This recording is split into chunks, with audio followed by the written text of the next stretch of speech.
Another day, another bomb drop. Yes, we are 35 days away from the election, and you can expect a whole lot more of that with each and every single passing day. Of course, we're just a little over 24 hours from the first presidential debate. And yes, another bomb dropped late last night by the New York Times, revealing illegally, I should mention. Yes, it is illegal to share someone's tax returns like that. It's confidential information.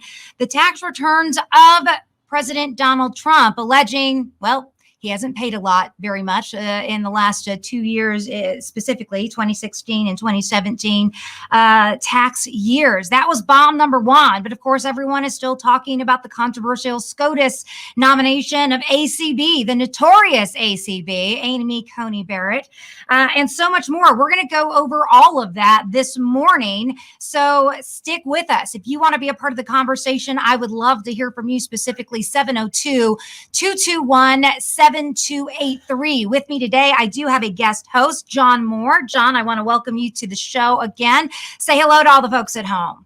Hello, everyone at home and wherever else you may be. I hope you're having a great Monday. It was an interesting weekend news-wise. It certainly was. I want to start by talking about the presidential debate, of course. That is going to be tomorrow night here in the Pacific time zone. As you know, we are broadcasting live from Las Vegas.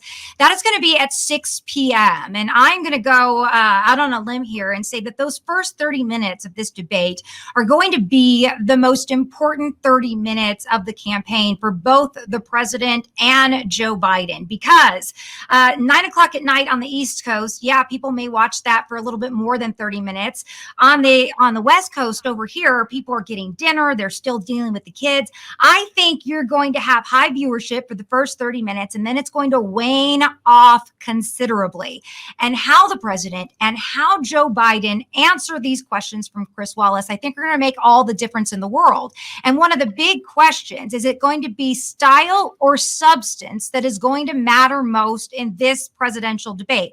I would say arguably substance is going to matter more. Substance has always mattered more since the 1960 debate between Nixon and Kennedy. When you watched that on TV, you definitely thought Kennedy won. He was good looking. He was fresh. He had the way to answer the questions. Those old school folks who listened to it on radio, though, thought Nixon won because it was about substance. We have come so far, though, here in the last 50 plus years when it comes to style over substance, and style matters most. When we look back at what Trump did in the debates with Hillary Clinton, there was a ton of style. He had all sorts of little comments, jabs at Clinton throughout, talking about how her husband's NAFTA was the worst thing ever, how she was a nasty woman.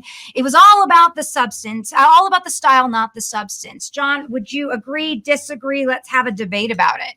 I think the biggest worry is that 6 o'clock is in the middle of Biden's nap time. So I think that's a big concern for him and his family. Seriously, substance does matter. It always matters. Unfortunately, what we have in the news media and what I've seen over this weekend, did you see the clip, Michelle, where Jake Tapper was interviewing Biden's wife, and she just absolutely refused to answer a question, and he gave her a pass.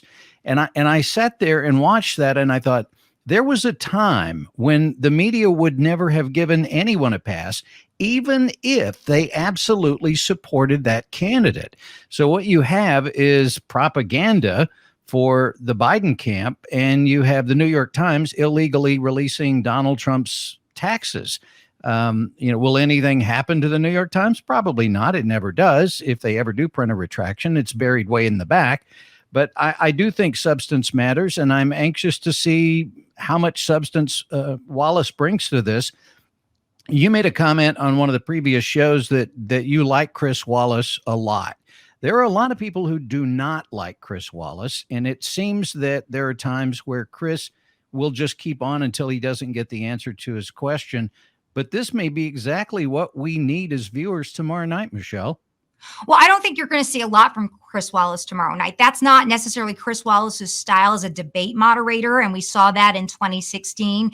He takes the attitude of he's supposed to be a little more invisible during the debates, and that it really is about the candidates and what they're saying. And, they've come out pretty clear that they're not going to do any of that fact-checking nonsense as the moderator. And I think that's very important, because when we go back to 2012, when we had Romney and President Obama debating, Candy Crowley notoriously spoke up and said, "Oh no, Mr. Romney, you are wrong about that. Mr. Obama is right." She tried to fact check right then and there. And then it came out later that she was completely wrong. So far too often, these journalists allow their political beliefs to interfere in the debates and in the way they cover absolutely everything. And that is the abhorrent part. That is what we need to get away from. I don't expect to see that type of fact checking from Chris Wallace this time around. In fact, I think Chris Wallace, I'm glad he's doing the first one, because I think this is going to be the most fair and probably the best debate out of all of them. Because as you've mentioned, we have seen from the mainstream media time and time again that they just give Biden a pass. I mean, over the weekend, Biden did an interview with MSNBC where he completely lost his train of thought, didn't know what he was saying, and the news anchor had to bail him out and bring him back. We see that time and time again. The Bidens get a pass. The Trumps don't. The New York Times illegally puts out a story about the tax returns. They illegally get those tax returns, and everyone just goes, "Oh my gosh, this is great journalism." But when they have a chance to grill Biden, they just sit there and go, "Oh, sir, let me just help you with that answer. Oh, sir, let me pave the way for you." I mean, Don Lemon last week, when he was on with Chris Cuomo, he was so infuriated with the fact that ACB was going to be nominated to the Supreme Court that he made the audacious claim that we need to revolt. We need to fight back. And even Chris Cuomo goes, "Hey, Dan, what you saying there? Who's we? We're the media. We're supposed to be impartial." Don Lemon in no way is a journalist. He is a political hack. He is a partisan a voice for CNN. And when you say things like that, you lose all credibility. This is the problem.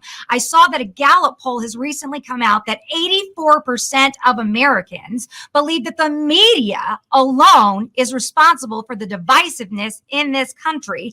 And that is 110% correct. And that is something that is new, because if you look back to Gallup polls and polls that were done in 1976, before I was even born, 7 in 10 Americans trusted the media. And I think that's the bigger problem, John. I know partisans don't really like Chris Wallace, because for the left, he's far too right. For the right, he's not Trumpy enough. He's not Sean Hannity enough. But I think we need more people like that who are willing to go against the grain than always choosing to have these freaking commentators with their political opinions. That's my thought. What's yours? When you look back 40 plus years ago, wasn't that long ago, the most trusted man in America was Walter Cronkite. He was the CBS evening news anchor. Americans trusted a journalist more than anybody else, more than the president. Of course, when you look at the president who was at the time, that's not really that big of a shock. But in that short of a time, and my degree is in journalism. I've been a journalist my entire life. And it is heartbreaking to see what people like Don Lemon and Tapper and Cuomo and even some of the ones on Fox News. When you look at what's happened to journalism in this country, I'm not surprised at all that people don't trust journalism. The problem with people not trusting journalism is, who else do we have? The media is the one that's supposed to keep everybody honest, and they've taken partisan sides just like the public has. Those are my 2 cents about it. They have, and that kind of brings me back to something else I wanted to talk about today, which is Amy Coney Barrett, because I think from the media, we have just seen an absolutely disgusting display of bias in ways I just never even thought possible. First off, Vanity Fair over the weekend writes an article stating how ACB is really not fit to be on the Supreme Court. I mean, how could she do that?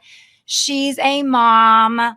of 7. You're right. Moms are supposed to stay home and be barefoot and pregnant. I thought someone as liberal as Vanity Fair would know better than that. And then, even more disgusting, Ibram Kendi, I hope I'm saying that right, an American author who became the new director of Center for Anti-Racist Research at Boston University, actually attacked Amy Coney Barrett for being a white colonizer because she had the audacity to adopt 2 children from Haiti. He goes on to say it's pretty disgusting. They civilize these savage children in superior ways of the white people while using them as props in their lifelong pictures of denial. What the fudge? This is absolutely irresponsible. And then we go back to what Newsweek and others have reported, saying that, she's a part of this organization that's like the Handmaid's Tale. And then at the end of the article, they go, oops, our bad. We have to retract this. Nothing we said was true. But she's a Catholic and we don't like it. Here's my biggest point ever. Justice Sonia Sotomayor. Do you want to know what religion she was? Oh my God, she was Catholic. Can you believe it? No, I know. And no one had a hissy fit when she was nominated to the Supreme Court. Here's another, I'm going to drop another bomb for you. Okay, this one's going to be huge, John. People at home, get ready for this one. But Ruth Bader Ginsburg was Jewish. She was a practicing Jew. She had religion too. Shocking. It's shocking that people in this country practice their First Amendment right. I know. And her religion did not prevent her from doing her job on the court. In fact, Joe Biden is Catholic. Nevada Senator Catherine Cortez Masto is Catholic. Let's see, Bernie Sanders, he is Jewish. I mean, the list goes on and on. Most politicians have some sort of religious affiliation. Why is it only, though, when a conservative is a religious person, whether that is a justice like ACB or a president or anyone else, then when it's a Republican, it's a problem. It's a detriment. They're obviously going to do something wrong. Well, the short answer is because they're looking for anything and everything that they can throw against the wall to see what sticks to make them look bad. Just as you said, if this person had the Democrat moniker, if they were a Democrat, none of this would matter. Matter of fact, it would be a pro for them. It would be a good thing that they went to church and they were practicing their faith. But if it's somebody on the other side of the fence, no, not so much. But it's all about finding anything that they can, like Trump's taxes, for example. Who cares? Who cares how much Donald Trump pays in taxes? Now, I'll tell you what would matter. Did he do anything wrong? Well, that's a whole nother story. But we remember how the previous administration weaponized the IRS to hurt people and try to use the IRS designations for Tea Party members and Tea Party groups. It works on both sides, but his taxes don't matter. His taxes don't matter to me. His taxes have never mattered because back in 2016, when Hillary Clinton brought up the taxes, it didn't matter then. It's not going to matter now. The only people who give a rat's patoot about the freaking taxes are the liberals who are going after anything they can find to destroy anyone they can. And this is where I think we are seeing a guarantee that we're going to see a lot of red wins in this 2020 election in about 35 days, because the audacity, the ridiculousness of the liberals overall, it's starting to destroy themselves. When you're out there and you're saying, God, a woman who's a mom of 7 kids, she's not fit to be on the Supreme Court. How dare she? How can you say that you are someone there who is fighting for women? When these people act like, if this woman's on the Supreme Court, we're going to lose our rights. It's absolutely ridiculous. But you know what? Democrats actually don't respect the Constitution at all. They think it's stupid. Oh yeah, we're going to do a direct quote on why they think the Constitution is stupid in the next block. Plus, we've got Kevin Sorbo coming up to talk about being a conservative in Hollywood. The show has just begun. Stay with us. Much more to come.